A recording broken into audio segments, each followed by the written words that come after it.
Hola a todos. Ay, no hay nadie. ¿Sí? Buenos días. Bienvenidos a la semana de acidificación del océano 2024. Estaremos comenzando en un momento.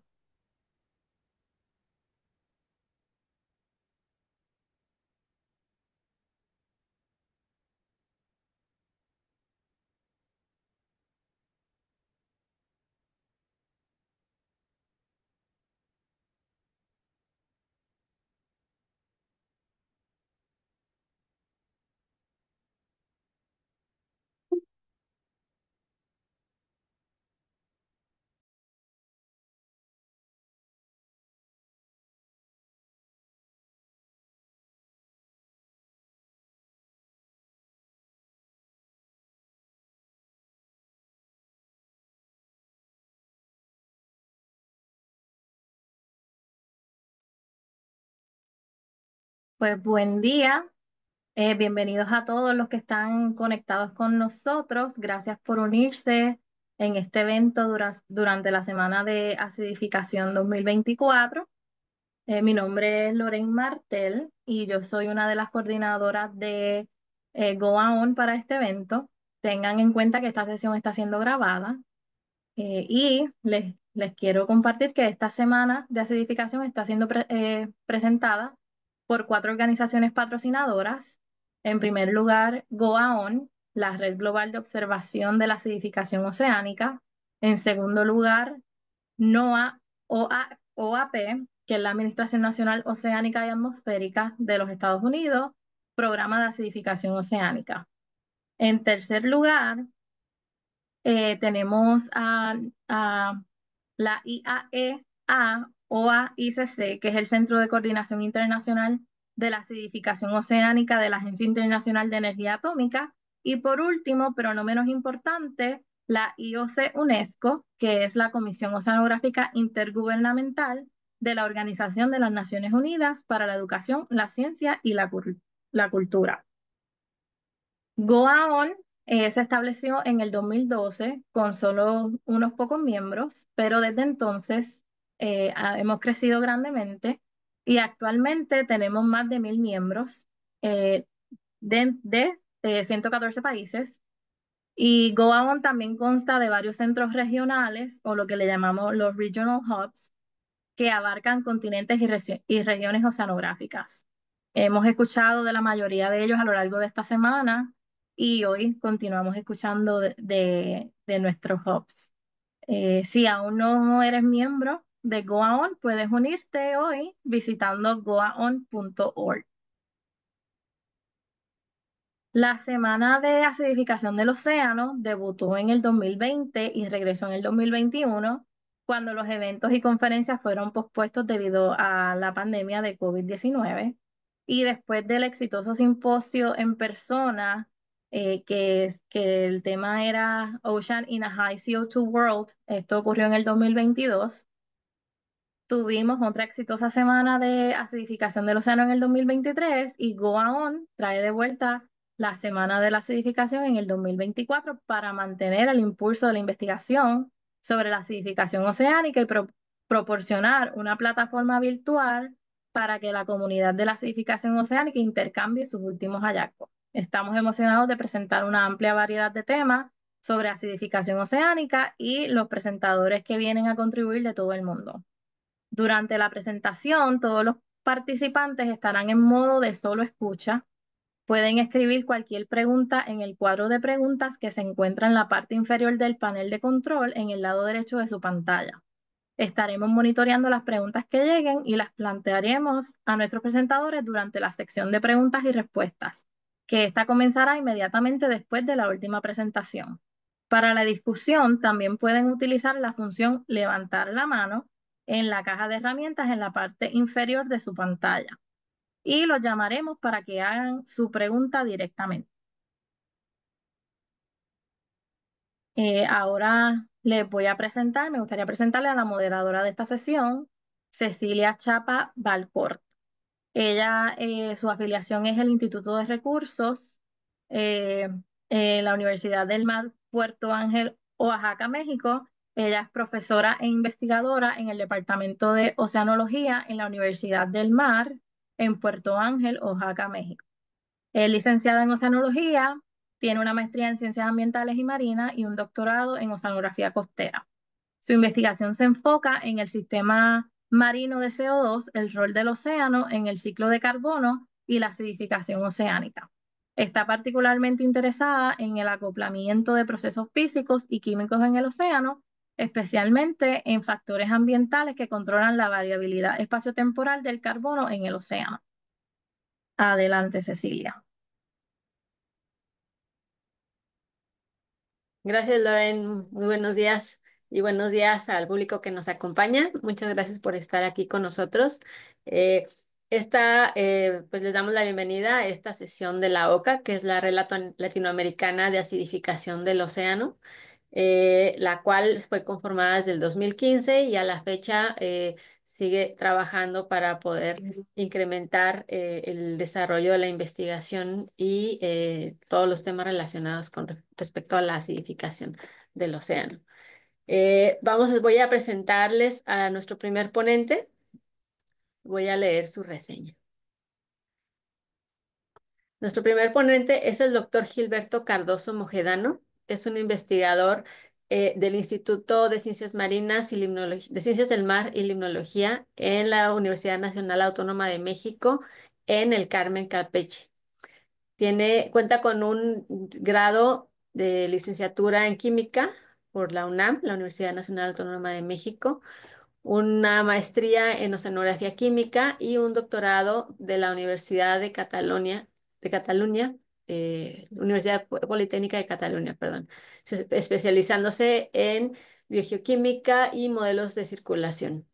También completó una investigación postdoctoral, un estudio postdoctoral en la UNAM y el Instituto del TARES en los Países Bajos.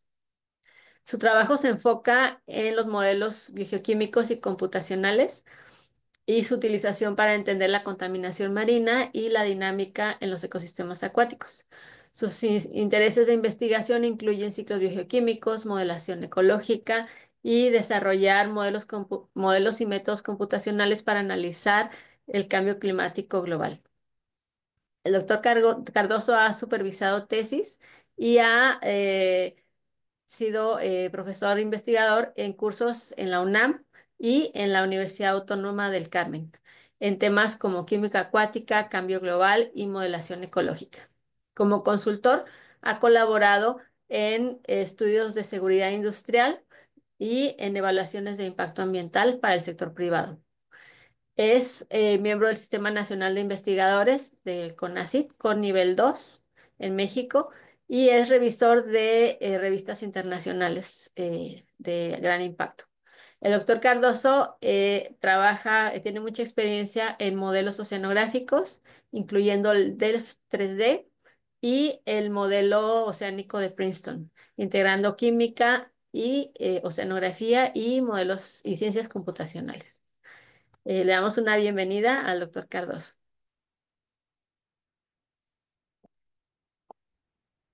Hola, ¿qué tal? Adelante. Buenos días. Buenos días. ¿Ven mi pantalla? ¿Pueden ver Sí. mi puntero? Sí, listo. Ok, ¿qué tal? Buenos días. Les voy a presentar a la Laguna de Términos. La Laguna de Términos está en el sur del Golfo de México, aquí, en este punto. Es el sistema estuarino lagunar más grande del país. Está junto prácticamente dentro de lo que sería la península de Yucatán, que es uno de los ecosistemas, uno de los sistemas kársticos más grandes del Golfo y de los más grandes del mundo. Y pues nada, es una isla grande y aquí estoy yo, esta es la ciudad del Carmen, ¿ok? Eh, la, Las principales entradas de agua dulce del río de la laguna es por el río Palizada, que está aquí. El río Palizada es un efluente del sistema Grijalba-Usumacinta, que es el segundo más grande del Golfo de México, después del Mississippi. Y la otra fuente grande, el otro río grande que alimenta la laguna es el río Candelaria. Este río Candelaria no se ve aquí, pero nace dentro de la península de Yucatán, por lo tanto está dentro de un sistema kárstico. Dato importante, el Palizada tiene un flujo que es 4 veces más grande que el río Candelaria. Para estudiar el sistema de carbonatos en esta región, medimos alcalinidad total y carbono inorgánico disuelto desde el cauce de los ríos Palizada y Candelaria hasta la boca, ¿no? Y estos son los transectos y medimos tomamos agua en estas varias estaciones y otros parámetros.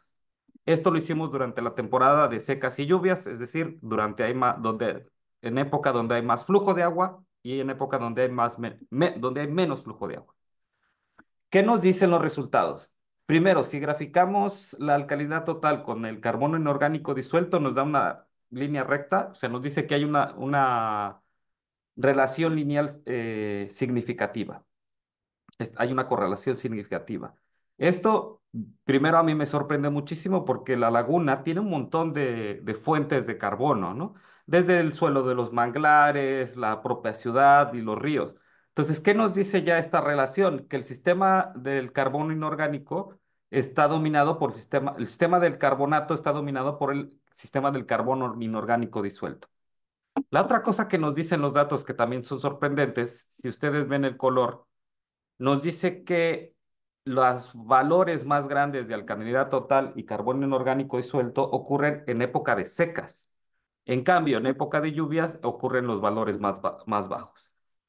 Si nos vamos al detalle, aquí vemos la gráfica de cajas y bigotes. Vemos que las más altas concentraciones ocurren en el río Candelaria, ¿no? Que es el río que menos agua tiene, y ocurren durante la temporada de secas. O sea, cuando los ríos tienen menos agua. Es decir, esta entrada de agua que tiene mucho alcalinidad total y carbono inorgánico disuelto es independiente del flujo de lluvia. O sea, de hecho ocurre cuando hay menos lluvia, ¿no? Y y en el río que es menos caudaloso. ¿Qué nos dice esto? Eh, entonces, o sea, es decir, dado que este flujo de aguas con alta alcalinidad y DEC nos dice que hay otra fuente, ¿no? Hay otra fuente que es independiente de las lluvias, otra fuente de agua. Dado que el Candelaria está dentro, como les contaba, dentro de la zona kárstica, nace en la zona kárstica, y este flujo es más grande de la zona de lluvia, creemos que este flujo es agua subterránea que está entrando y por eso se dispara. Y de hecho ocurre lo contrario. Cuando llega el agua de lluvia, disuelve este efecto de tal manera que pues, si en el mismo Candelaria vemos cómo baja en esta zona. River es las estaciones dentro del río, el estuarine, le llamamos a las estaciones que quedaron en medio y la costa ya son alejadas. Entonces vean lo que sucede. De todos modos, el río Palizada también presenta valores altos de alcalinidad, lo que también indica que el Palizada también recibe fuentes de aguas kársticas. Si analizamos la relación PA menos DAC, ¿no? Que esto es un indicador más o menos, nos dice qué tanta CO2 hay aquí. Si hacemos esta relación, vemos que a salinidades altas, ¿no? Agua marina, incluso llegamos a salinidades muy altas. Recuerden que aquí tenemos que llegan a 40, recuerden que tenemos manglares. Entonces, en estas salinidades, eh, estos datos son positivos. En cambio, en las salinidades bajas, tenemos un TA menos DC negativo y mucho más grande. Y como vemos, esto ocurre dentro del río Palizada. Esto nos indica que en el agua dulce tenemos altas concentraciones de CO2. ¿Qué nos dice el PCO2 calculado, no? El PCO2 calculado nos cuenta la otra parte de la película y nos dice que en el río Palizada, en la época de lluvias, tenemos altas concentraciones de PCO2, ¿no? En cambio, pues en el río Candelaria aunque sí también hay un disparo de PCO2 durante la lluvia, en el río Palizada es mucho más grande. Esto, por supuesto, lo que hace es que en esta región tengamos una bajada de pH muy intensa. Pero ¿qué tanto es? Si lo comparamos, tenemos que en el Palizada tenemos una variación de 4.000, 8.000 microatmósferas y buscando referencias, encontramos que, por ejemplo, un río con mucha materia orgánica llega a 3.000 y, bueno, por ejemplo, encontramos esta referencia que es 2.000. Este nivel de PCO2 es muy alto y el Palizada no es un río muy limpio, pero tampoco es extremadamente alto en materia orgánica. ¿Qué puede estar pasando? En los ecosistemas kársticos tenemos este efecto. Tenemos el suelo, cuando el CO2 se disuelve con el agua, ya sea de la propia materia orgánica del suelo o de la atmósfera, empieza a producir ácido carbónico. Este ácido carbónico, siendo un ácido débil, empieza a diluir la roca de carbonato de calcio, de tal manera que se produce bicarbonato más carbonato. Esto después cambia, o sea, este equilibrio después se desplaza a formar carbonato y después CO2. Esto es lo que sucede en las grutas de prácticamente toda la península. ¿Qué es lo que puede estar pasando? Que en el río Palizada tengamos estos dos efectos. El efecto de entrada de CO2 de litogénico del agua del groundwater, del agua subterránea, y además la materia orgánica del río durante la época de lluvias se ha arrastrado, es un río que tiene muy buena calidad de oxígeno, entonces se desoxigena se oxida la materia orgánica generando CO2. Estos dos CO2, ¿no? El biogénico y el litogénico, producen este gran pico de CO2 que hay en el río. Entonces, conclusiones, ¿no? El incremento de CO2, o sea, si pensamos que en los ecosistemas kársticos este CO2 que puede disolverse en los suelos puede aumentar el CO2 o sea, puede disolver la roca aumentando el CO2. Por lo tanto, cuando estas aguas lleguen a las zonas costeras, será un incremento más al que ya tenemos. Eh, ya se tiene estimado que la península de Yucatán está recibiendo aumentos de nivel del mar. Estos aumentos en nivel del mar lo que van a hacer es mover más agua que tenemos en la península, mover los flujos que existen dentro de la roca de las penínsulas, lo cual podría aumentar el flujo que tenemos natural, digamos, de este CO2 litogénico a la costa. Si además estamos incrementando, porque esto es lo que está pasando en la península, estamos incrementando el CO2 la materia orgánica antropogénica, porque los cenotes y toda la tierra la estamos llenando de materia orgánica, esto intensificaría esta disolución del carbono inorgánico, sumado el carbono litogénico de roca aumentaría la disolución del carbono litogénico más el mismo efecto de la disolución de la oxidación de la materia orgánica. Entonces tendríamos un flujo todavía más grande. Así, por ejemplo, ya terminando, nuestros estudios indican que los estuarios cársticos en el sur, en el Golfo de México, pudieran ser fuentes cruciales de bicarbono inorgánico disuelto. Estos trabajos se encuentran, esta presentación así súper resumida, la pueden encontrar en este artículo. Esta es la liga, si ustedes gustan. Si quieren revisar, tenemos un repositorio en GitHub.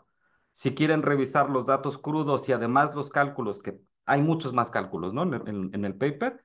Si quieren, todos los datos están a libre acceso y pueden descargarse tanto los datos como los scripts para medir en cálculo.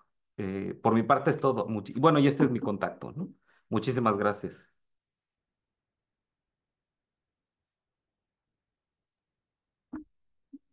Muchas gracias, Gilberto. ¿Tenemos tiempo para preguntas? Las preguntas serán al final de todas las presentaciones. Ok, está bien. Ok. Muy bien. Entonces vamos a continuar con nuestro programa. A continuación, nuestro siguiente panelista A ver si ya está conectado por ahí. Aló, aquí estoy.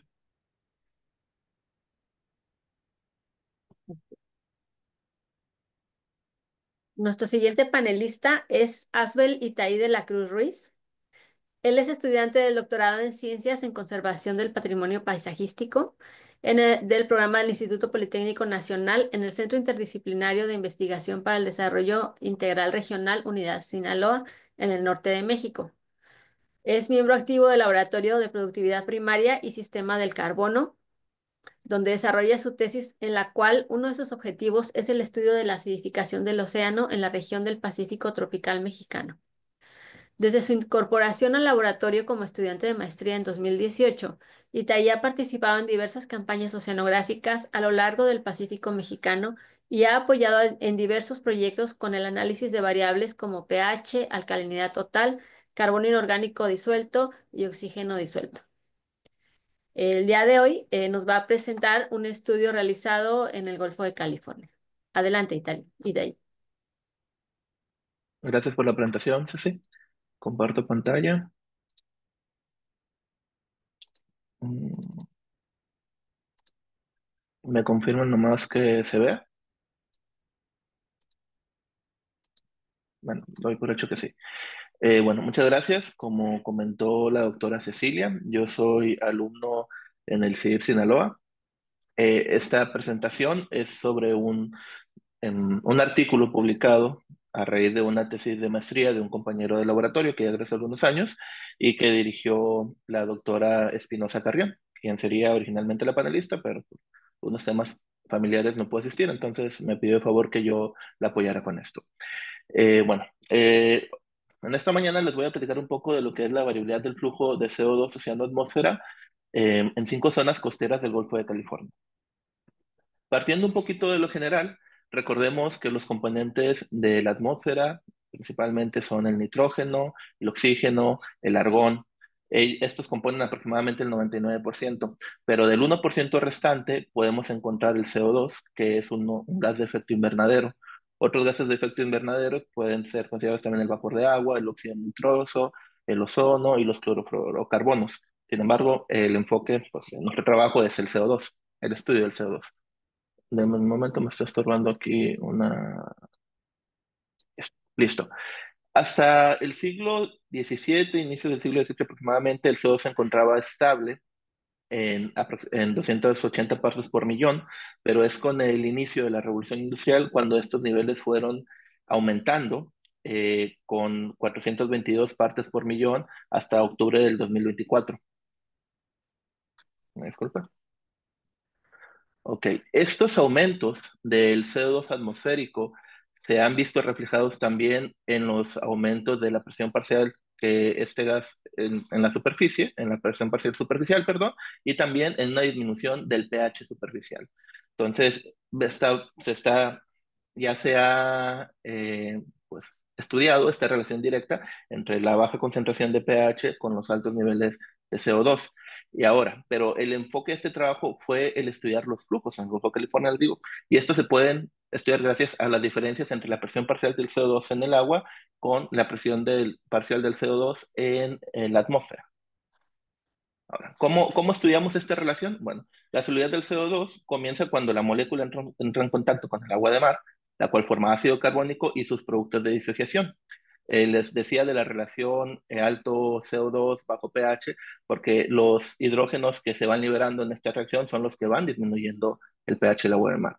Ahora, lo que se investigó en este trabajo, en este caso fue la variable del carbono orgánico disuelto, que se puede resumir como la suma de los iones de ácido carbónico, bicarbonato y carbonatos, y también se hicieron los análisis de alcalinidad total, que se podría resumir en la suma de los iones bicarbonatos, carbonatos y boratos. Conocemos que la alcalinidad total se compone de más iones, pero estos son los componentes principales y se podría decir también, se podría llamar como alcalinidad de carbonatos. Ahora, el tema que le decía de los flujos de CO2 en estos sistemas en la atmósfera se calcula a partir de la diferencia entre las presiones parciales, como os comentaba, la PC2 agua menos la PC2 aire. Se hacen otros cálculos, sí, pero digamos que está determinado por estas diferencias. Ahora, hablando sobre el Golfo de California como tal, Esta es una gran zona marina en la cual podemos encontrar cuencas con profundidades de hasta 1500 metros de profundidad en la entrada. Al norte podemos encontrar una región conocida como las Grandes Islas y también lo que se conoce como el Alto Golfo de California.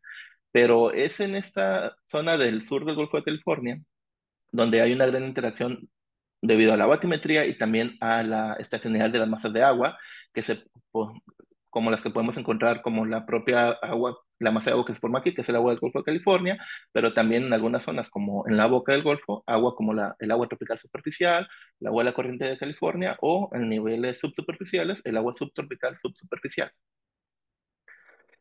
También en el Golfo de California, en las costas, se han reportado surgencias costeras intensas en la costa oriental durante el invierno y surgencias débiles en la costa occidental durante el verano.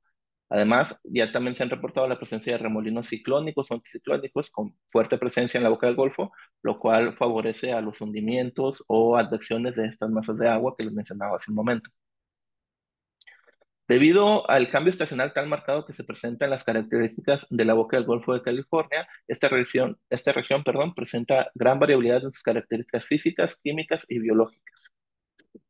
Ahora, como les comentaba, en esta presentación voy a platicarles un poquito los resultados de este artículo que ya fue publicado, el cual tuvo como objetivo conocer la variabilidad del flujo de CO2 en 5 zonas costeras del Golfo de California. ¿Cómo se realizó este trabajo? Bueno, fue con ayuda principalmente de la Secretaría de Marina, con cruceros que se llevan a cabo en el buque oceanográfico del Altair en septiembre de 2016, en las zonas de Guaymas y Navachiste.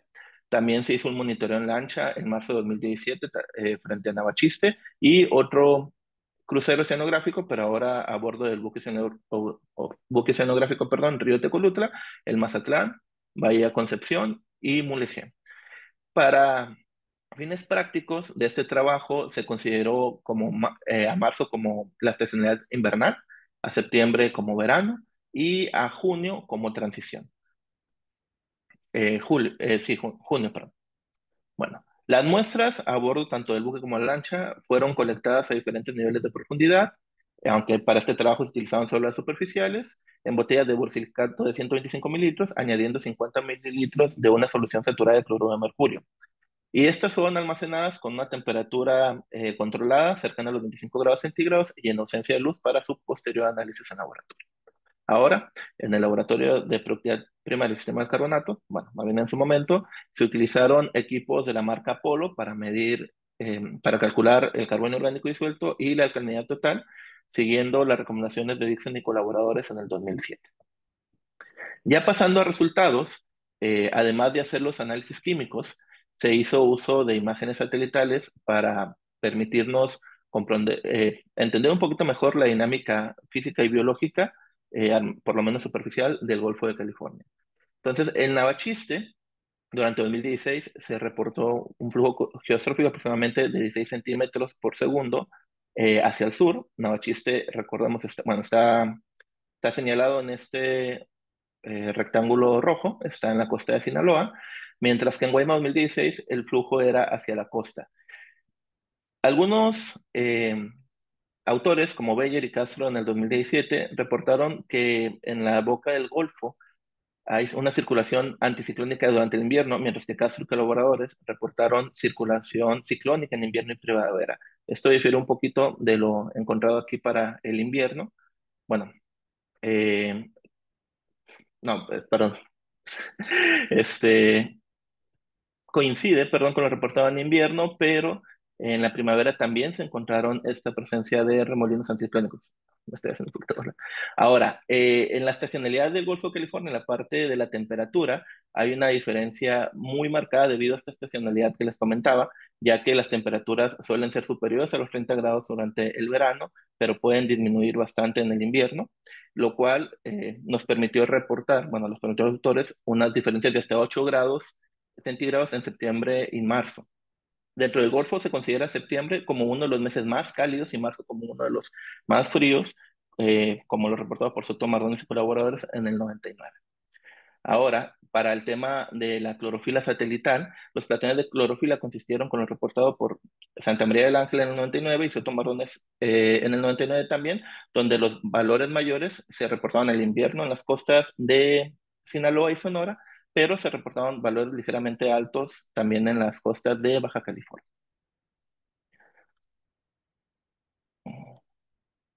Pasando ya al tema de los análisis de las alícuotas, la salinidad presentó valores promedio en Navachiste de 34.7 en 2016, en Guaymas 2016 de 35.14, en Navachiste 2017 de 35.29, Baja California, Bahía Concepción, perdón, 35.94, Mulegé 3528 y Mazatlán 2017 3502.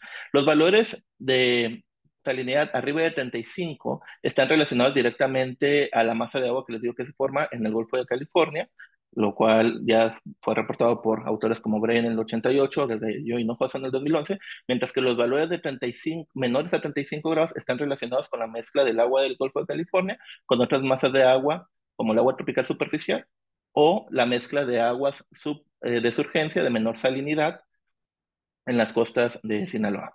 Ahora, los valores de carbono orgánico disuelto, para resumir el tema de los promedios, voy a resaltar simplemente los más altos, que fueron de 2076 micromoles por kilogramo en Navachiste 2017, que está en la imagen y los menores fueron en Mazatlán 2017 de 1934 micromoles por kilogramo. Los valores altos de CID, también relacionándolo con los valores de clorofila altos que se miraban en las imágenes anteriores, así como bajos de temperatura y negativos de FC2, que eso lo vamos a ver en la siguiente diapositiva, indican una surgencia en fase de relajamiento, como lo reportado por Coronado Álvarez en 2017. Entonces, si bien aquí se reportaron valores altos de CID, el flujo fue negativo. Y esto, pues, como respuesta a la actividad biológica del fitoplancton. Ahora, los valores de PC2 agua, los más altos, se presentaban en Guaymas 2016 con 434 microatmósferas, lo cual estaba por encima del valor atmosférico en ese momento, y en Mazatlán 2017 fueron los menores con 305 microatmósferas. Ahora, para el tema ya de los flujos, se reportó los valores menores en Mazatlán con menos 2.26 milimoles de carbono por metro cuadrado por día, presentando un sumidero, y en Guaymas 2016 fueron los mayores con 0.56 milimoles de carbono por metro cuadrado por día, representando una fuente. Hubo otras zonas con valores ligeramente negativos, como Mulegé 2017, donde la zona se consideraba que estaba en equilibrio. Franco y colaboradores reportaron flujos negativos durante agosto de 2010 en una zona más al sur del Golfo de California, que es la zona conocida cercana a Cabo Corrientes.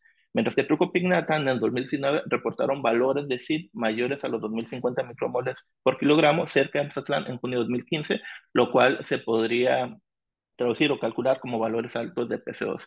Esto es interesante porque en la zona de Mazatlán nos dice que se puede encontrar tanto estaciones, bueno, temporalidades, perdón, en las que esta región puede ser un sumidero o puede ser una fuente de CO2 hacia la. Ahora, los valores promedios de presión estándar, tanto para salinidad, DIC, PC2 y FC2, fueron los siguientes. Los menores se reportaron, les digo, en Navachiste, como resultado de esta mezcla de agua de surgencia con el agua del Golfo de California, y la más alta en Bahía Concepción, con valores cercanos a 36 grados 36 de salinidad, perdón.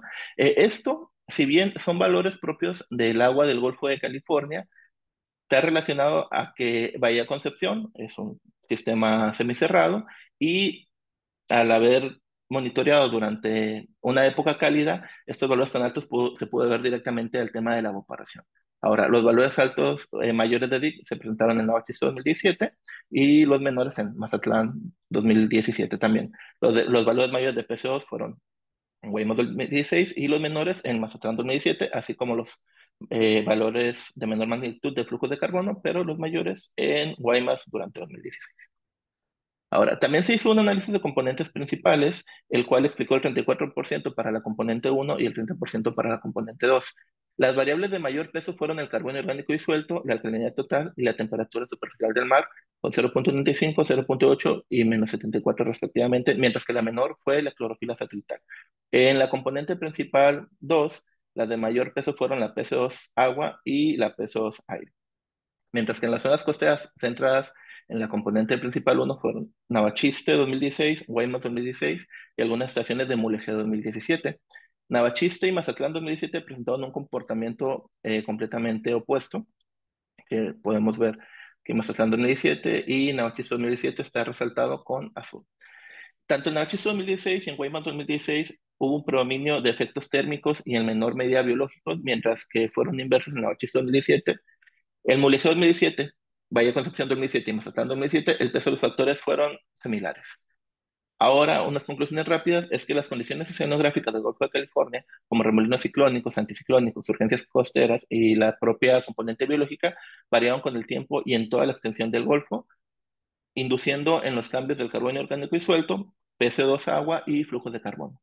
También, a partir de la información obtenida en este trabajo de las 5 zonas costeras, se describen posibles respuestas para comprender los mecanismos por los cuales se presenta un intercambio de CO2 en el aire y el mar.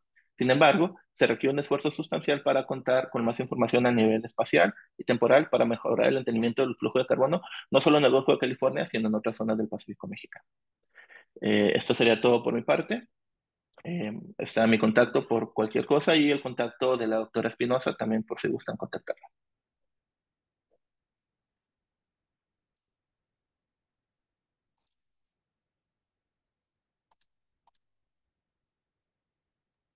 Muchas gracias, Itaí.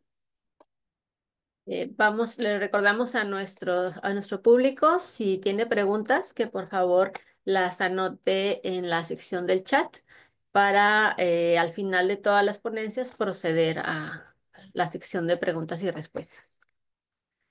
Muy bien.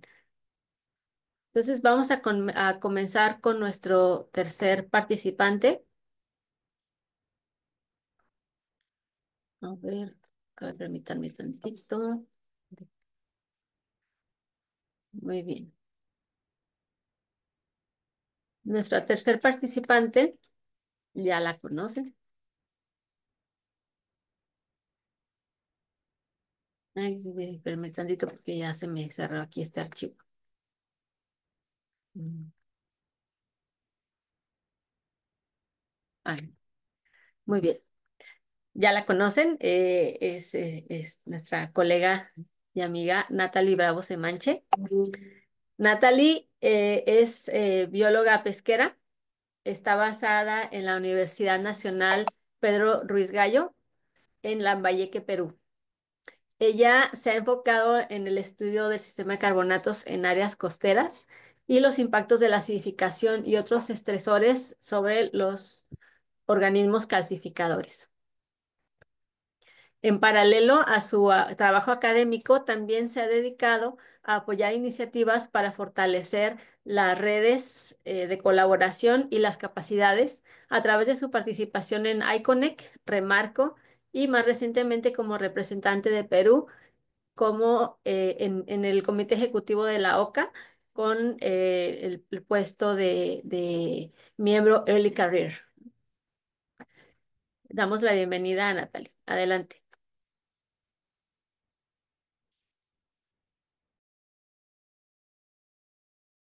Ah, ok, ya me ven. Voy a compartir la pantalla. Ok, mm. ¿Me confirman si se puede ver? Aún no, pero dice que ya está empezando a compartir. Ah, ya. Que no colapse.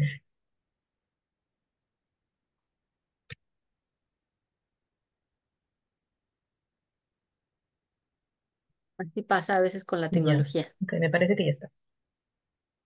Ya, ahora sí se ve. Oh, está desde el fondo. Ok. Bueno, muchas gracias bueno, muchas gracias a todos los participantes de la sesión. Es realmente emocionante. En la presentación de la sesión mencionaron que esta es, bueno, viene ocurriendo desde el 2020 y este trabajo es un poco como resultado de todo lo que hemos venido haciendo desde esas fechas. También mencionarles que este trabajo se deriva de mi trabajo de maestría, que era más que nada evaluación de respuestas biológicas, pero estando ya en campo, en terreno, vimos la necesidad que había desde el sector de la industria acuícola de la concha de abanico, del ostión o como le llamen en sus países, de tener este tipo de colaboración entre la academia y la industria. Y es una actividad que venimos desarrollando de forma colaborativa desde el 2022. Entonces es la primera vez que vamos a presentar resultados de los datos que hemos tomado, porque en ocasiones anteriores hemos presentado el porqué de la necesidad de hacer este programa de monitoreo o cómo es que hemos ido tomando las mediciones, el fortalecimiento de capacidades. Pues, esto será la primera vez que vamos a presentar qué es lo que hemos encontrado a lo largo de los años. Entonces, hoy vamos a presentar el monitoreo del sistema de carbonatos en zonas clave para la maricultura o acuicultura en zonas especiales y en este caso con énfasis en el norte del Perú, que es la Bahía de Sechura. Esta presentación, si bien la estoy realizando yo, en realidad es un trabajo colaborativo de muchas instituciones, entre ellos está el Instituto del Mar del Perú, de la doctora Michelle Graco, está Wilson, Kevin, de la Universidad Pedro Ruiz Gallo, donde yo trabajo, que está el profesor Jorge Chanamé, participando como ICONEC, que son Edson Vizcoya y Paco Quintana. Entonces, es un trabajo realmente es mucho trabajo en equipo, que es lo necesario y van a ver los resultados. Bueno, hablando rápidamente sobre el ecosistema, bueno, el sistema de afloramiento peruano, ya lo conocemos, lo hemos revisado en muchas presentaciones. Típicamente es un sistema de surgencia o afloramiento, tiene aguas de pH bajo de forma natural, alta concentración de CO2 y que durante los estudios que se han realizado a partir del Instituto del Mar del Perú está bien caracterizado. Sin embargo, hay poca información de las zonas costeras. Más que nada hay información en las zonas, vamos a ver si tengo puntero, de la zona central del Callao, porque es donde se ubica la sede central de este instituto y donde hay una mayor facilidad.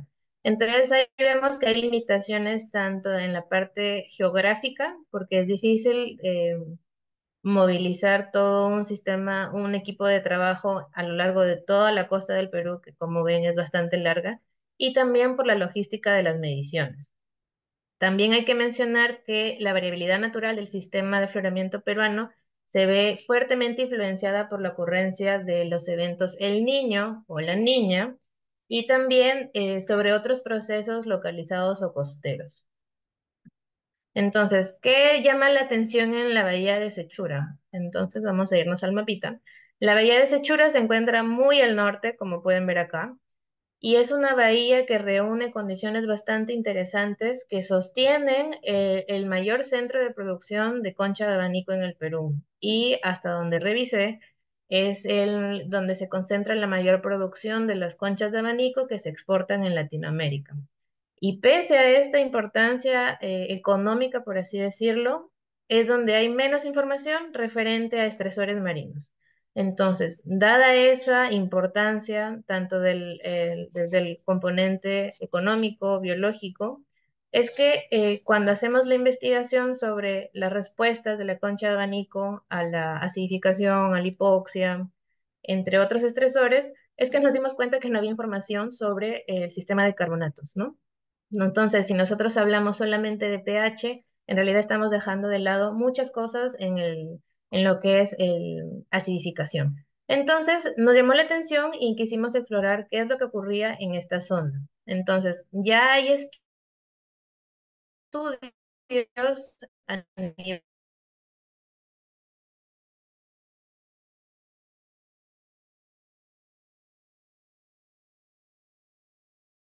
de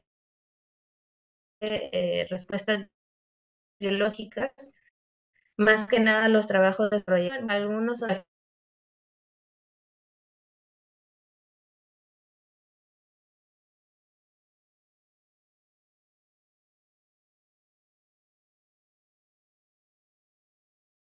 norte siguen viendo como una gran incógnita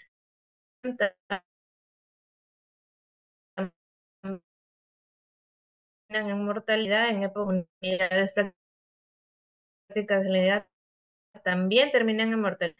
Y respecto al pH, pues ya hay algunas investigaciones que desarrolló la investigadora Katy Córdoba, donde encontraron que, bueno, a un pH de 7.4 ya hay.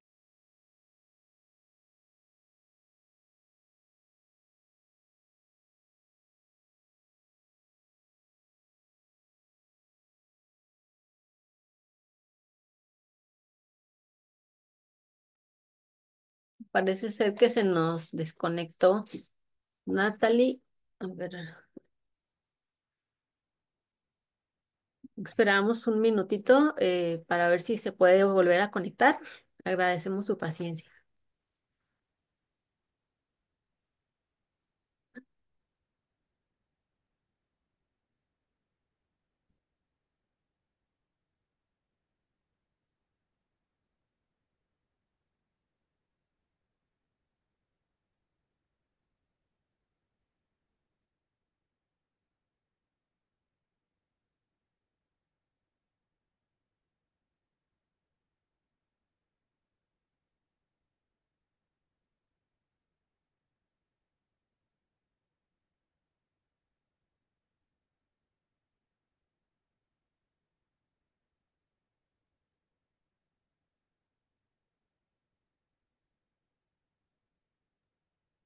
En lo que Natalie se vuelva a conectar, para aprovechar, ¿verdad? Un poquito el tiempo, tenemos una pregunta de parte de Ana Franco, y está dirigida a Gilberto.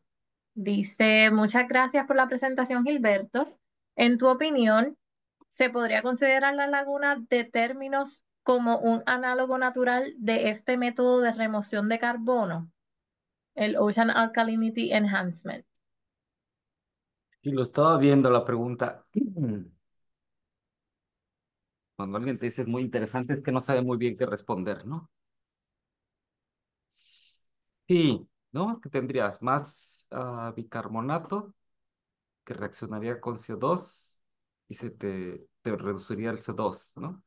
O sea, estarías desplazando el equilibrio. Lo que pasa es que una de las cosas que precisamente fue lo que salió del trabajo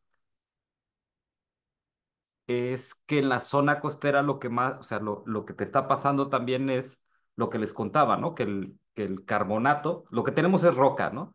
De hecho, es un cálculo es un cálculo que yo tengo pensado como, a ver cómo lo hago, porque tú lo que tienes es kilómetros de roca, o sea, toda la península es calcárea, ¿no? Y toda esa película, toda esta roca se está disolviendo. Entonces, aunque sí te estaría metiendo alcalinidad a las costas, que podrían reducir, también te está metiendo, como se está disolviendo la roca, también te está metiendo CO2, ¿no? Por el agua subterránea. Entonces, no sabría o sea, no sabría decirte qué proceso ganaría al final. Lo que estamos encontrando nosotros es que el CO2 se dispara, porque CO2 atmosférico más CO2 antropogénico o de, o de materia orgánica reducida, más el CO2 litogénico, ¿no? Entonces, digamos que dependería de dónde estés, ¿no? Esa sería la respuesta. Pero bueno, si quieren continuamos, gracias. Muchas gracias. Ya está Natalie de regreso. Sí, puedes continuar, Natalie.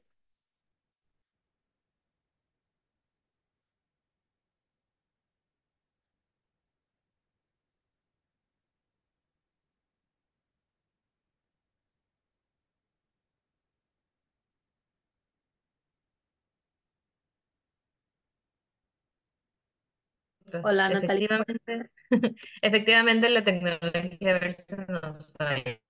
Eh, bueno, entonces me quedé aquí, ¿no?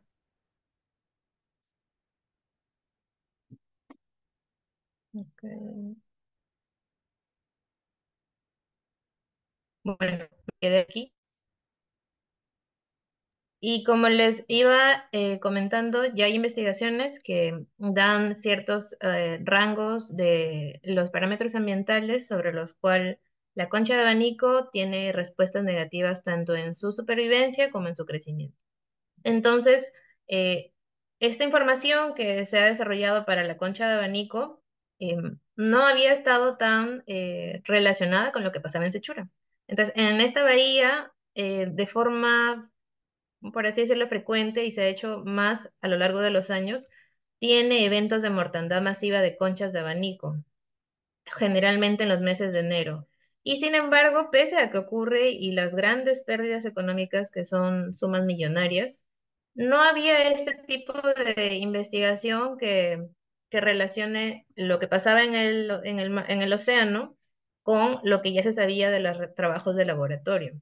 Entonces, es ahí donde en el trabajo experimental también quisimos implementar un trabajo de monitoreo. Obviamente era doble trabajo porque era estar en laboratorio y luego ir a campo y monitorear, pero se hizo, bueno, se logró esa misión. Entonces, en esta bahía hay otras organizaciones que trabajan la parte sanitaria, no tanto con un énfasis oceanográfico, sino de datos de su programa de monitoreo sanitario. Y lo que ellos monitorean principalmente perdón, es temperatura, salinidad, oxígeno, coliformes y otras cosas. Entonces, a partir de esa información, que aunque sea básica, es utilizable, pudimos describir un poco lo que ocurría en los lugares donde había mayor producción de concha de abanico y donde también se observaba estos eventos de mortalidad, que como pueden ver generalmente son Parachique, Barrancos, Puerto Rico, Matacaballos, que son estas zonas o áreas de producción que están aquí en el mapita. Entonces, para nuestro monitoreo de sistema de carbonatos, lo que hicimos fue, como formamos parte también de Remarco, implementamos la metodología para la colecta y conservación de las muestras y para analizar el pH espectrofotométrico y la alcalinidad total. Como pueden ver, lo hacemos en colaboración tanto con los maricultores, con el Instituto del Mar del Perú y lo hacemos como parte de la Universidad Nacional Pedro Ruiz Gallo. Entonces, lo que encontramos en este análisis de la data que ya estaba disponible para esta bahía era que efectivamente la temperatura era uno de los factores más importantes para, bueno, en esta región y que estaba muy asociada a estos eventos de mortandad. Pero no solamente era la temperatura, sino también era el oxígeno.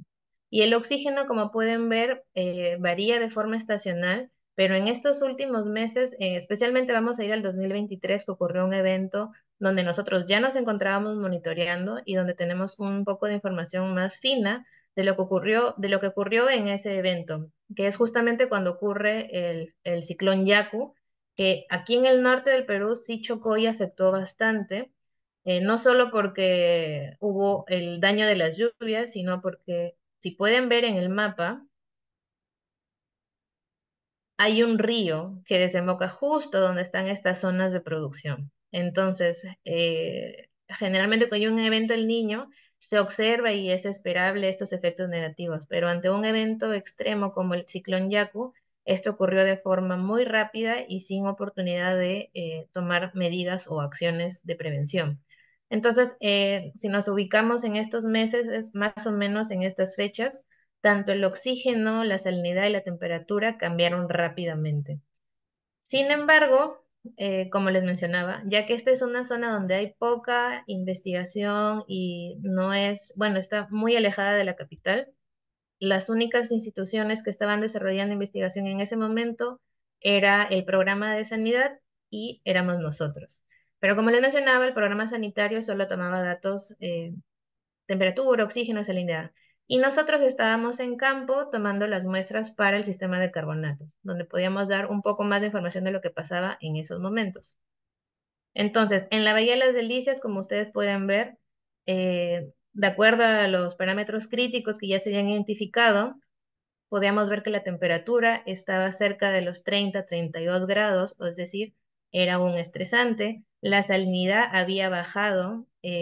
Si ustedes ven en el mapa, Las Delicias, si bien está cerca de la zona de influencia del río, está un poco más alejada, a diferencia de Parachique o Puerto Rico.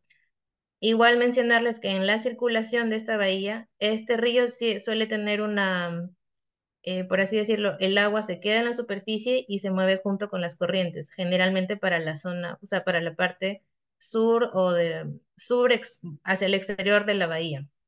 Entonces, vamos a la siguiente. En la salinidad, se veían estos cambios, pero en las Delicias no con tanta, no fue tan marcado porque se encontraba más lejos y por la corriente no llegaba tanto la influencia. En cambio, cuando nos vamos a la zona de Parachique, que está justo frente a la desembocadura de este río, y ahí se forma un humedal, sí vamos a ver que la temperatura también estaba alta, la salinidad había bajado, y en lo que respecta al, bueno, esos dos cambios, y finalmente en la zona de Puerto Rico es donde se vieron los cambios más extremos, tanto en temperatura, en oxígeno y en la salinidad. Nosotros estuvimos muestreando, me parece que ya finalizando el evento, y podíamos ver un gradiente de salinidades desde 34 hasta 5, y era bastante drástico. Hubo una mortalidad total de los cultivos de concha de abanico desde Parachique hacia abajo, mientras que en zonas como Las Delicias, Constante, acá hay otro humedal, también hubo efectos negativos ahí, se vio una mayor tasa de supervivencia, tanto por la salinidad como por el oxígeno y la temperatura. Entonces, esto nos llamó la atención y decidimos establecer bueno, analizar toda la data más el monitoreo que íbamos a hacer en la zona de Las Delicias. Entonces, para el análisis de nuestros datos, un momento. Para el análisis de nuestros datos utilizamos lo que eran las hojas de cálculo del CO2-CIS y también para calcular el pH espectrofométrico, la alcalinidad total, y también aplicamos lo que es el cálculo de las incertidumbres, porque como remarco, nosotros también participamos del reporte del ODS 14.3.1, donde el objetivo es al menos realizar mediciones de calidad tipo weather o tiempo, que es lo que podríamos usar, bueno, nuestro aporte para el ODS. Entonces, en Las Delicias lo que vinimos haciendo fue un monitoreo en estas zonas de cultivo. Aquí las pueden ver porque nosotros teníamos bueno, aparte que estábamos en un área de cultivo, también teníamos una linterna de seguimiento del crecimiento de la concha de abanico, y que se mantuvo desde el 2022 luego de en septiembre, y que hasta la fecha sigue, y estamos tomando muestras de forma bimensual. Entonces, lo que encontramos es justamente esta variabilidad entre verano e invierno, o meses más cálidos y meses más fríos, y también una evolución muy interesante cuando estábamos en condiciones frías o de la niña y en condiciones de alerta del niño costero.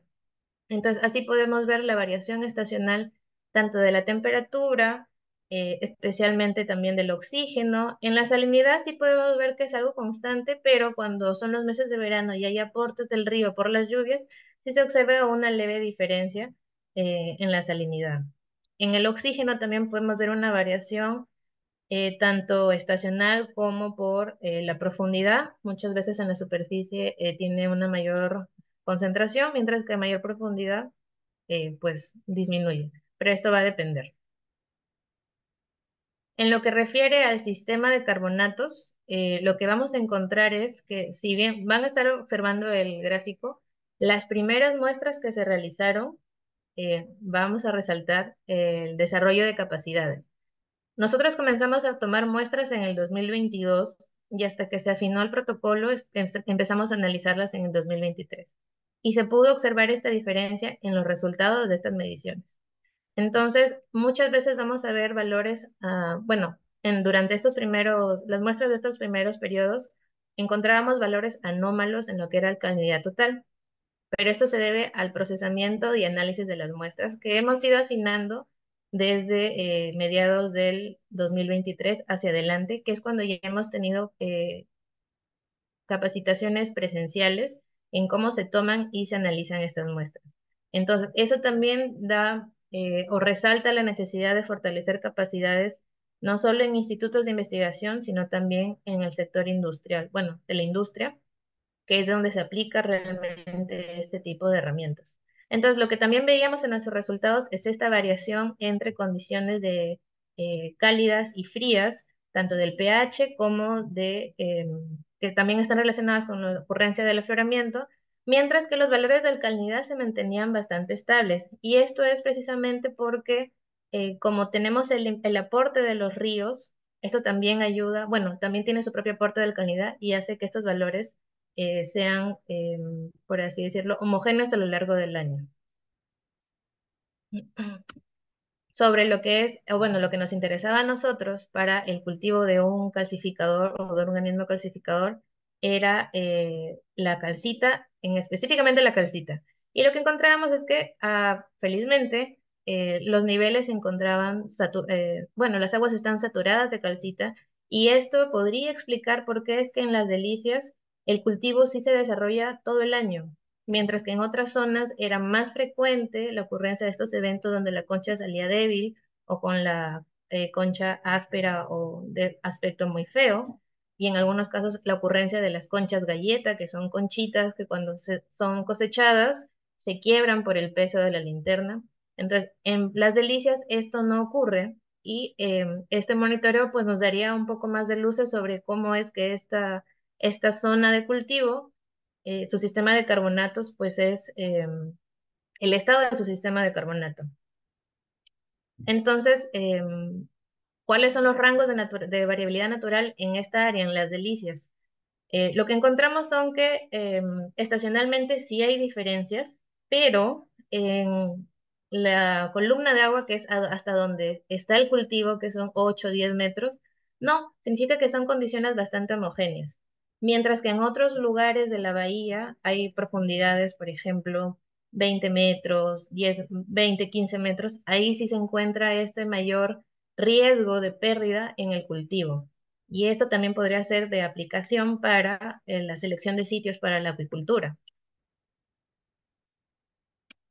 Entonces, sobre el monitoreo de sistema de carbonatos o para la acidificación de los océanos, las delicias, que como vieron en el mapa se encuentran en la zona media, reúne buenas condiciones para el cultivo de calcificadores, especialmente porque son aguas saturadas en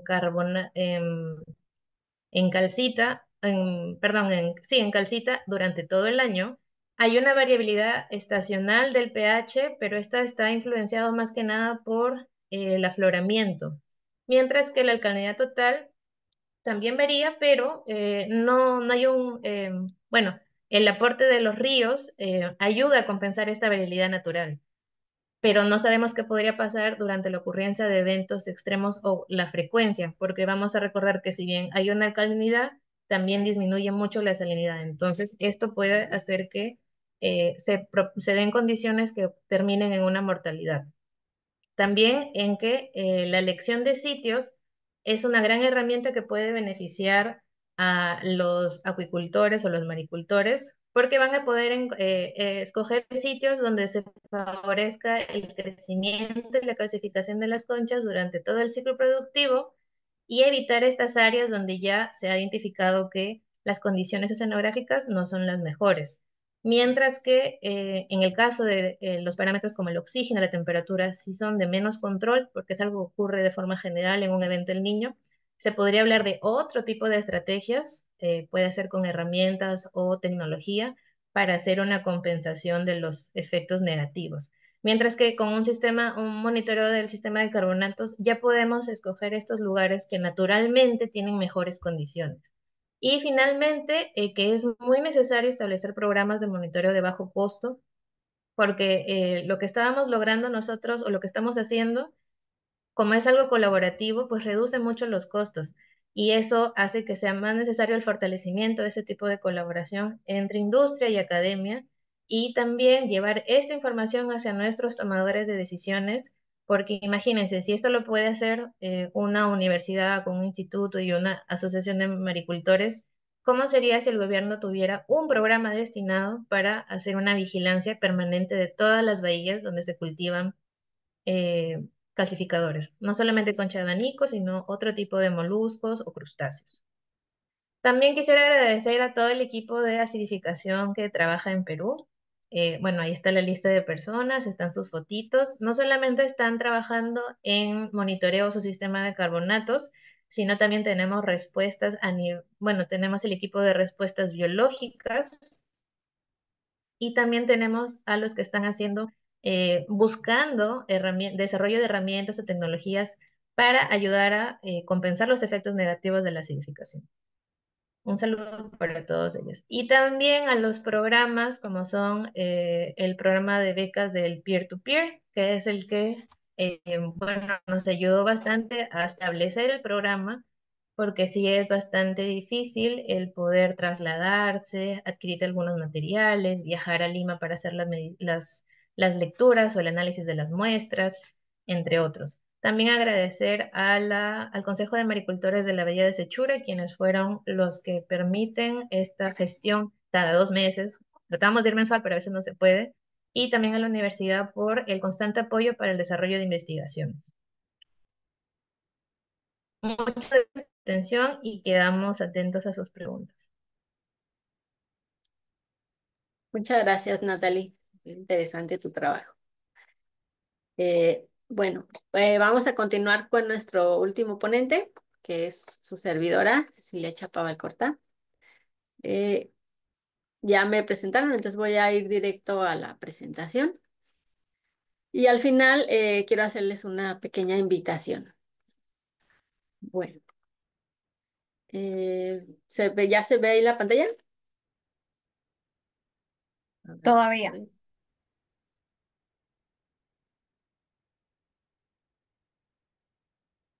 ¿ya la ven? Ahora sí. Ah, muy bien, perfecto. Bueno, yo les voy a hablar un poco sobre, regresamos al Pacífico Mexicano, pero ahora vamos a ir a la parte sur del Pacífico Mexicano, específicamente al Golfo de Tehuantepec. Voy a hablar un poco sobre el carbón inorgánico disuelto en la zona del mínimo de oxígeno del Golfo de Tehuantepec. Así como comentaba Natalie, bueno, los trabajos no se realizan solos, ¿no? Hay una plataforma detrás de cada investigador, no solamente de materiales, sino que lo más importante, las personas, que son las que pues nos permiten a través de las colaboraciones generar nuevos alcances, intercambiar nuevas ideas, ¿no? Entonces, este es un trabajo colaborativo. Y es un trabajo también de colaboración interinstitucional con el IMIPAS, que es el Instituto Mexicano de Investigación en Pesca y Acuicultura Sustentable.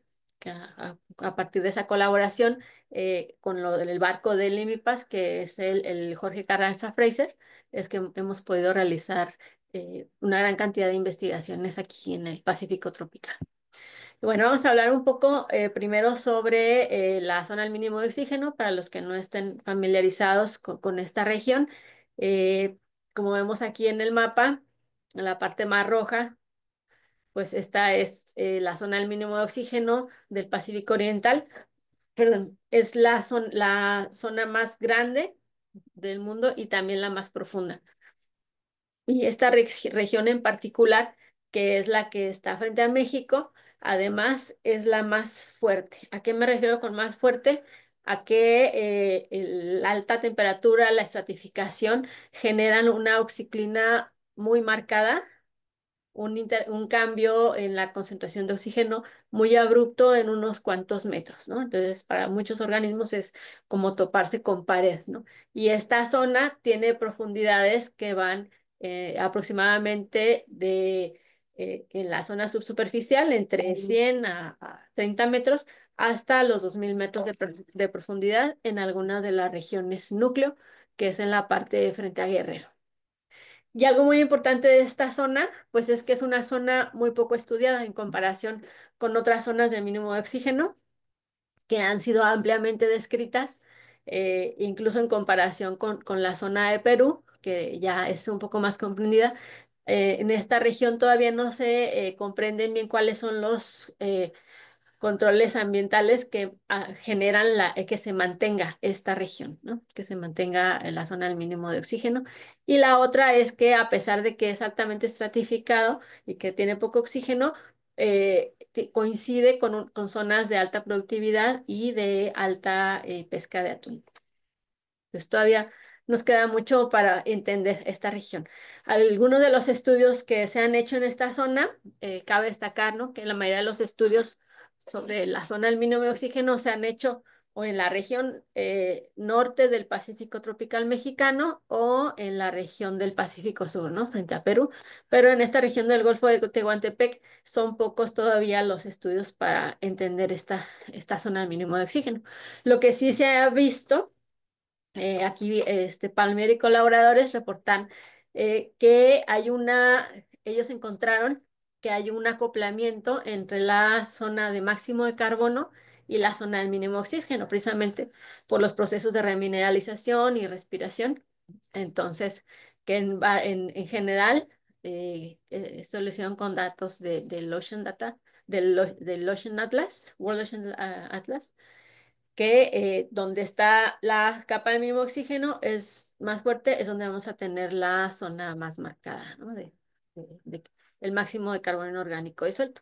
Y aquí esto es lo que estamos viendo, la distribución del el carbono orgánico disuelto en esta región.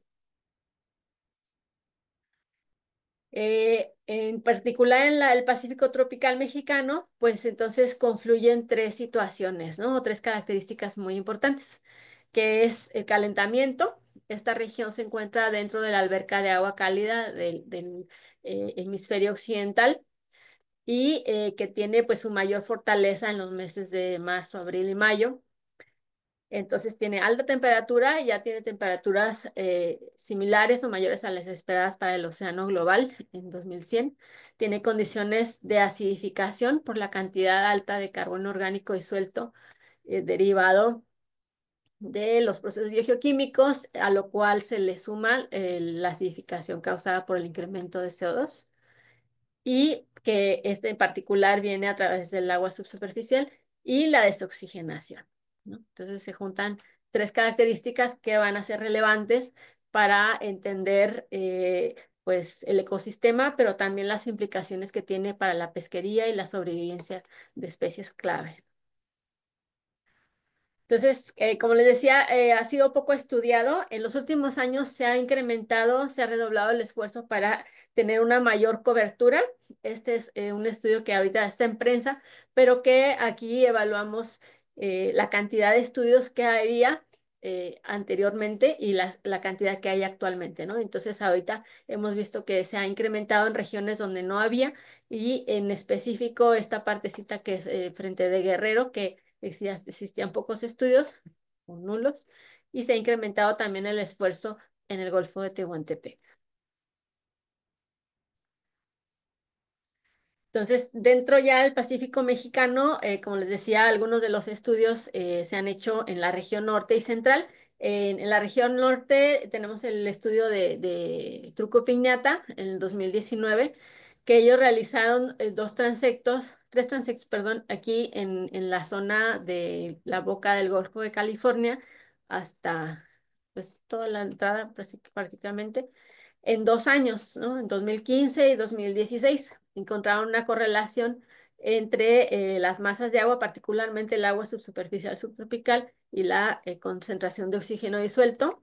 Aquí en esta imagen podemos ver, ay, perdón,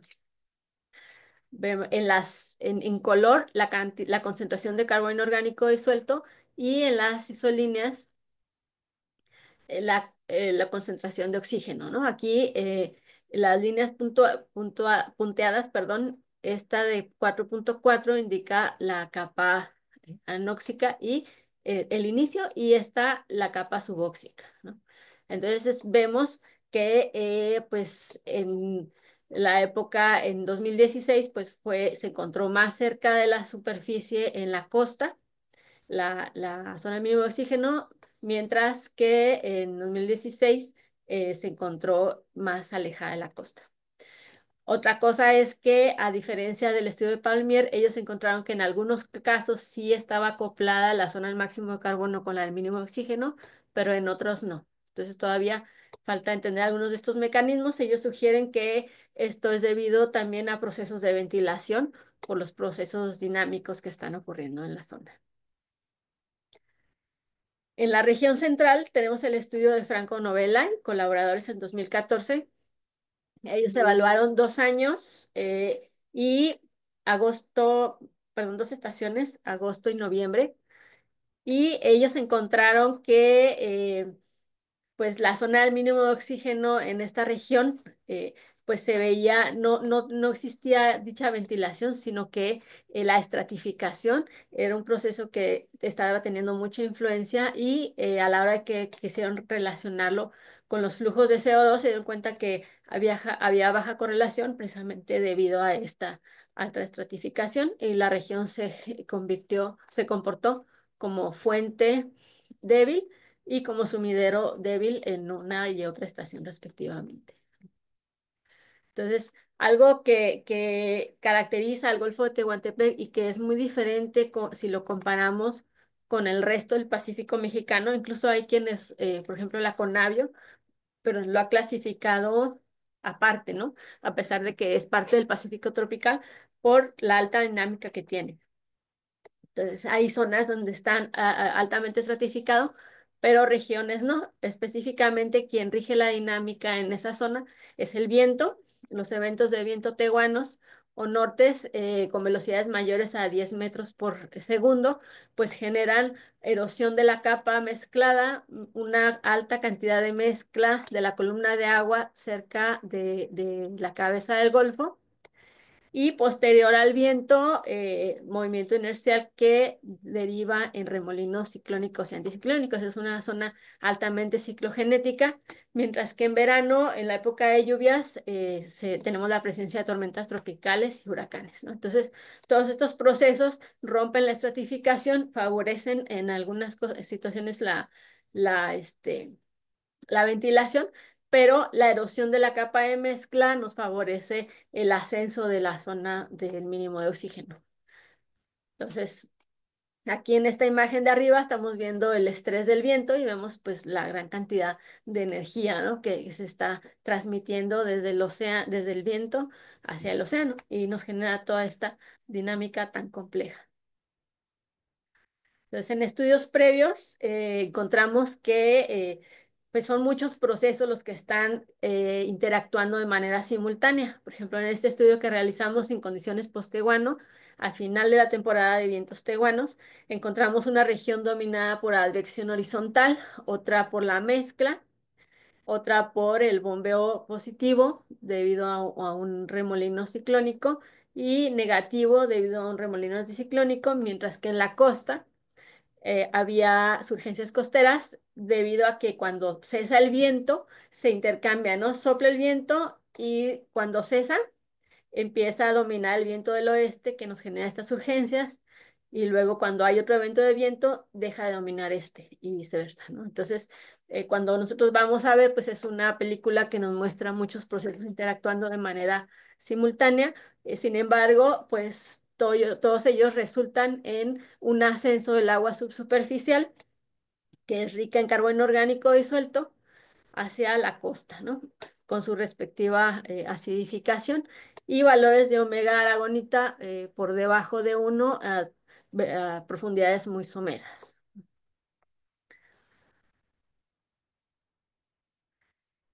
En esta región también, como les decía, existen pocos estudios sobre la zona del mínimo de oxígeno. Este es un estudio que está en prensa de Leal Acosta y colaboradores, donde evaluaron la zona del mínimo de oxígeno y su efecto en la distribución de los nutrientes. Aquí algo muy interesante que encontraron, bueno, a partir de esto podemos ver que es una oxiclina muy marcada y muy somera y además que a diferencia de otras regiones de la zona mínimo de oxígeno donde domina la desnitrificación, ellos encontraron que había mayor cantidad de nitratos, entonces esto nos indica que está dominando la nitrificación, al contrario de lo que se dice en la zona mínimo de oxígeno. Esto probablemente se deba precisamente a la alta mezcla y turbulencia que nos está generando esta zona. Ah, perdón, me faltó decir, este fue de un crucero en el año 2021, sí, en condiciones post-Tehuano también. Ok, entonces los datos que yo les voy a mostrar ahorita es de un crucero que realizamos en el año 2022 en colaboración con el IMIPAS. y que comprende todas estas estaciones. Se realizó en temporada de posteguanos, que es marzo-abril de 2022, ¿no? Durante estas condiciones se presentó un evento La Niña, que estuvo dominando varios años, como bien sabemos, y que en el Golfo de Tehuantepec es particularmente importante. ENSO es uno de los, después de la estacionalidad, es el proceso que mayor influencia tiene en la dinámica del Golfo de Tehuantepec. Ese es parte de un análisis que hice durante mi tesis de doctorado, donde a través de funciones empíricas ortogonales encontramos que la variabilidad asociada al niño pues es la que domina, ¿no? Y aquí lo estamos comparando, esta variabilidad en el Golfo de Tehuantepec con el MEI, el índice multivariado del niño, el ONI, que es el niño oceánico, y el niño +1 y +2, y vemos que pues es la misma variación, el mismo patrón de variabilidad, ¿no? Que estamos teniendo. Solamente hay un desfase debido al tiempo que tarda la señal de llegar desde el Ecuador hasta el Golfo de Tehuantepec. Pero pues vemos que es una influencia importante. En esta zona, las masas de agua pues están asociadas, así como en las otras regiones del Pacífico tropical, están asociadas, más bien las concentraciones de carbono orgánico disuelto y oxígeno están asociadas a las masas de agua, ¿no? En las zonas altamente dinámicas, pues la dinámica va a tener mucha influencia, la dirección en la distribución de estas variables. Y tenemos que el agua subsuperficial subtropical es rica en carbono orgánico disuelto y el agua intermedia y presenta condiciones de pH muy bajo y condiciones prácticamente de suboxia y anoxia, ¿no? Entonces, aquí es donde está contenida la zona del mínimo de oxígeno en el Golfo de Tehuantepec.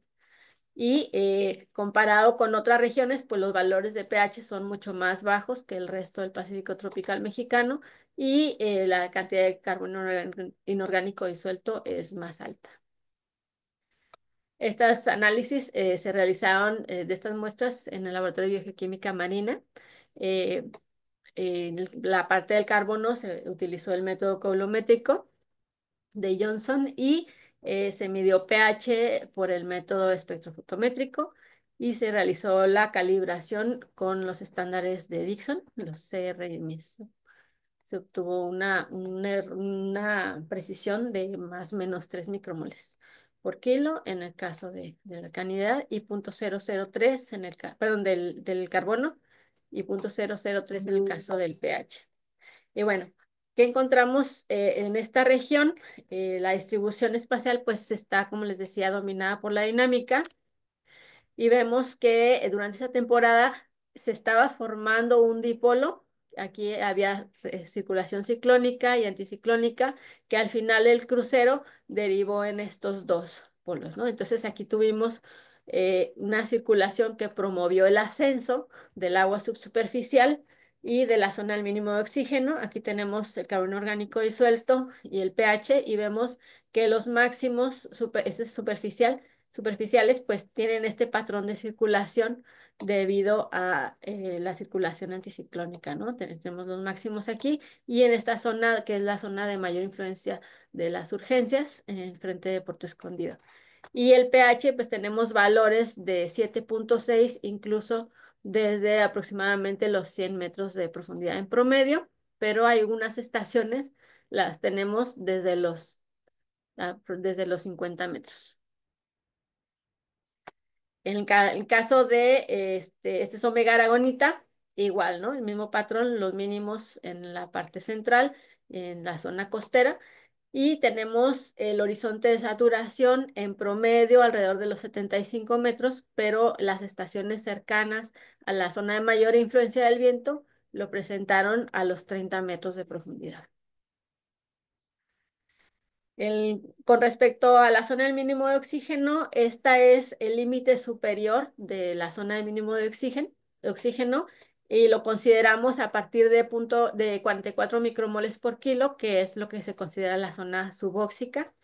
Y vemos que en la región central de mayor influencia del viento y donde está la circulación ciclónica, pues es mucho más somero, llegó hasta 30 metros de profundidad en comparación con la zona influenciada por el remolino anticiclónico que estuvo a mayor de 100 metros, ¿no? Aún así, pues estos son de los valores más someros que se reportan para el Pacífico mexicano.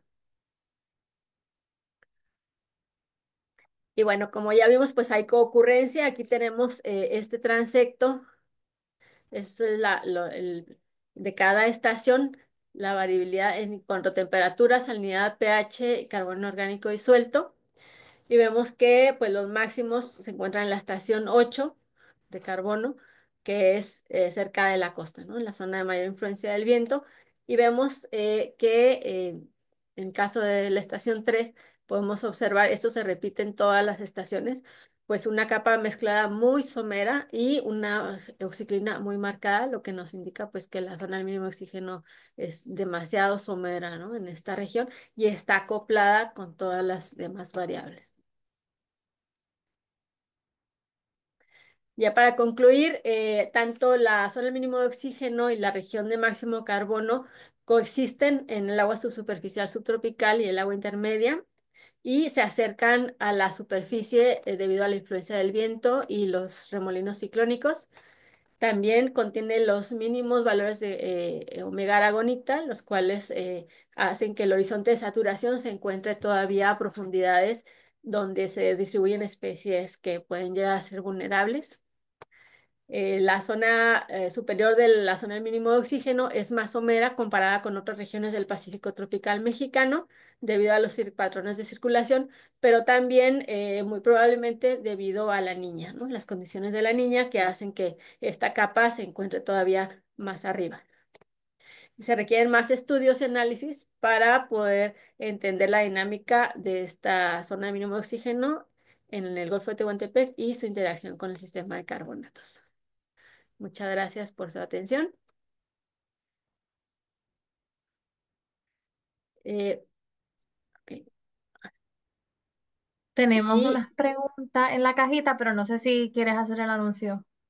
si quiero, rápidamente antes de que, nada más, ya lo tengo aquí Y ya listo. tenemos poco tiempo, tenemos cerca de unos 7 minutos. Sí, nada más quiero invitarlos a participar como como parte de la OCA. Bueno, yo soy parte del comité ejecutivo, soy co-chair de la OCA y junto con Natalie estamos en el comité y estamos organizando en colaboración con Remarco este número especial de Ocean Acidification en Latinoamérica para ser publicado en la revista Frontiers. Entonces, queremos invitarlos a participar.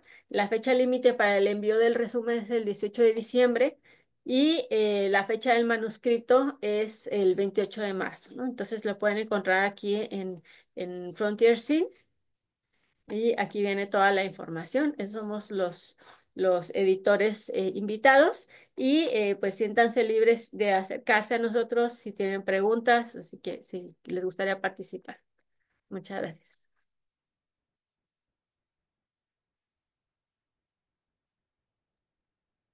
Muchas gracias a los panelistas. Tenemos preguntas en la cajita. La primera pregunta es para Itai. ¿Se pudo ver alguna señal en el sistema de carbonatos por el efecto del aporte de agua subterránea e hidrotermal en la Bahía Concepción? Además de la salinidad, ¿qué diferencias hay en la Bahía Concepción con las otras áreas de estudio abiertas como Guaymas? Sí, gracias por la palabra y gracias por la pregunta también, doctora María Luisa. Desconozco un poco sobre los valores registrados en este trabajo en la parte de la columna de agua. Como comenté, pues no es parte de mi trabajo y los resultados del paper se enfocaron en los flujos de CO2, pero sí te puedo platicar más bien sobre la diferencia entre esta bahía con otras bahías del Golfo de California y tiene que ver con un tema de la entrada a la bahía, que es una boca relativamente pequeña comparado a otras. Podría ser similar a la entrada de una laguna costera y más allá de si se logró ver o no un aporte hidrotermal o un aporte continental, que comento desconozco, lo que sí puedo comentar es que la propia batimetría de esta bahía y también la estabilidad que otorga, teniendo un recambio más largo de agua que otros, fue que lo que pudo permitir registrar o medir valores más altos de carbono orgánico disuelto en comparación a otras regiones, pero valores negativos de CO2. ¿Por qué? Por hacer la batimetría más somera y haber una mayor estabilidad en la columna de agua, pues toda la parte biológica podía hacer uso de estos nutrientes disponibles. Entonces, una disculpa por no poder responder la primera parte de la pregunta, pero sí bueno, se puede responder la segunda. Gracias, Itai. Eh, hay otra pregunta de parte de Rafael Preciado hacia Natalie. Eh, Dice, un trabajo muy interesante, por lo que vi en tu presentación, tus valores de alcalinidad total son altos en superficie. Estos valores son atribuibles a los ríos que descargan agua dulce desde continente. ¿Tienes datos de alcalinidad total cerca a algún río? Y también quisiera saber si evaluaron la relación salinidad-alcalinidad total y si es así, ¿cómo es en la zona? Si es fuerte o débil. Muchas gracias por la pregunta y sobre eso, como les mencionaba, la logística para hacer estas mediciones va a depender mucho de la disponibilidad de bueno, de la parte de los maricultores. Entonces, no hemos podido realizar mediciones cerca al río, pero sí es uno de nuestros objetivos a corto plazo el poder establecer más puntos de monitoreo, pero lo que sí observamos es de que el ingreso de agua dulce es permanente a lo largo del año y aumenta cuando hay estas épocas de lluvia en los meses de verano. Y en la parte superficial, esa podría ser una de las explicaciones. Y sobre la relación, obviando estos meses donde el aporte bueno, la baja de la salinidad por el aporte de agua dulce, obviando esas mediciones de esos meses, la relación alcalinidad total y salinidad sí es, bueno, es la que comúnmente conocemos. Pero sí, bueno, mejor dicho, es una nueva pregunta de investigación sobre cómo es que este río que está permanentemente dando aportes de agua dulce se comporta. Es decir, es una nueva pregunta de investigación más allá de los sitios de cultivo, es este río. Tenemos otra pregunta, Natalie, para ti de parte de Francisco Navarrete. Dice, desde tu perspectiva, ¿cuán importante es realizar los monitoreos a 5 y 10 metros de profundidad o basta con 0 metros? Y por otro lado, ¿cómo valoran los productos locales el poder tener datos de monitoreo? ¿Lo ven importante para su actividad? Ujú. Bueno, es muy interesante porque olvidé mencionarlo, tal vez estaba en alguna foto, pero el cultivo de la concha de abanico se desarrolla en fondo y en superficie.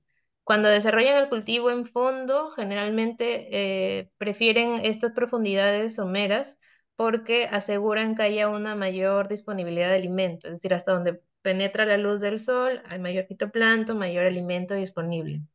Entonces, mediciones hasta unos 10 metros son de utilidad para ellos porque te da una caracterización de todo bueno, de cómo se encuentra su lugar de cultivo.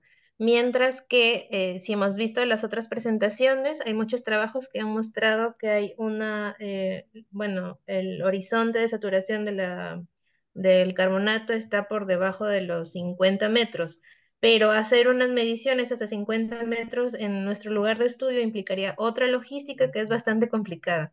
Entonces, nuestra investigación se ha centrado en zonas costeras con aplicaciones a la maricultura y nuevamente genera otra pregunta de investigación sobre cómo se comportaría en todo caso la distribución de la calcita y aragonita en toda la bahía. Pero para eso se requiere, como les mencionaba, de fortalecer estos mecanismos de colaboración, por ejemplo, que viniera una embarcación más grande, o si tuviéramos una roseta, porque cada lance de la botella Niskin hasta los 8 metros es dificultoso, pero imagínense si lo quisiéramos hacer hasta los 50, ¿no? Y en varios lugares. Entonces, es lo que podemos hacer a bajo coste en estas condiciones y lo que se podría hacer si tuviéramos mayor apoyo, ¿no? O mayor presencia de las instituciones líderes en investigación marina, como es el INMAR.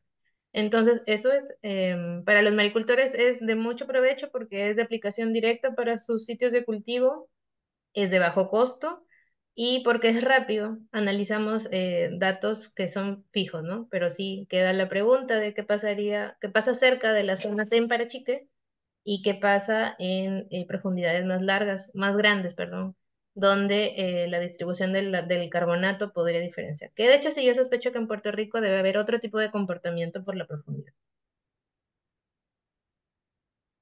Gracias, Natalie. La última pregunta que estaremos contestando es de parte de Antonio López y va dirigida hacia la doctora Chapa. Dice, ¿cómo cambiaría en el escenario en cuanto a profundidad de la zona de oxígeno mínimo en la región del Golfo si el crucero hubiera sido realizado en temporada de no tehuanos? Julio, por ejemplo. Ah, ok. Sí, en temporada de viento, de verano, que es la temporada no tehuanos, es la temporada de tormentas. Entonces, en esas zonas se invierte la distribución en vez de ser más somera cerca de la costa, la zona del mínimo de oxígeno, se vuelve más profunda porque el temporal lo que hace es que el oleaje de mar de fondo acumula agua cerca de la costa y hunde la termoclina, la pignoclina, la oxiclina. Entonces se nos invierte esa relación y tendríamos la parte más somera y los más cercana hacia la superficie en mar adentro.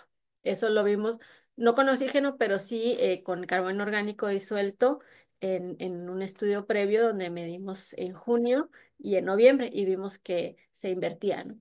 Y los máximos los teníamos, por ejemplo, de flujos de carbono en las zonas de mayor influencia de tormentas tropicales o en las rutas de los huracanes. Gracias. Pues con esto cerramos esta sesión. Queremos agradecer a los organizadores, moderadores y ponentes por la excelente sesión. Y agradecemos a ustedes, la audiencia, por unirse en la Semana de Acidificación del Océano 2024. No olviden consultar nuestra página web y registrarse para otras sesiones que puedan interesarles para el día de hoy. Si desean mantenerse al día con la comunidad de GoAON, consideren registrarse como miembro en nuestra web, GoAON. Pueden escanear, en la pantalla tengo aquí un código QR, pueden escanearlo para ver información sobre un llamado para ser parte del Consejo Ejecutivo de Coaón. Se pueden autonominar o pueden nominar a alguien. Así que muchas gracias por compartir su ciencia, muy interesante, y espero que nos veamos pronto. Muchas gracias, saludos. Nos vemos, saludos. Gracias. Gracias, saludos.